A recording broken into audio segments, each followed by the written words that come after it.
In this video, I'm going to show you how to fix the Netmirror not opening problem. So if the Netmirror app is not opening or keeps crashing on your phone, just follow these steps. Now, the first thing you want to do is open Settings on your phone. Now, once you're inside Settings, scroll down and tap on Apps or Applications, depending on your device. Now, from the list of apps, just find Netmirror and tap on it. Now, once the App Info page opens, tap on Storage and Cache. Now here, what you want to do is tap on Clear Cache and then tap on Clear Storage and confirm the action. Now, once that's done, just go back to your home screen and open the Netmirror app again. Now at this point, the app should open normally without any issues.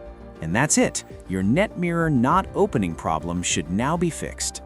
If this helped you out, please subscribe. It really helps me out as well. Thanks for watching, and I'll see you in the next one.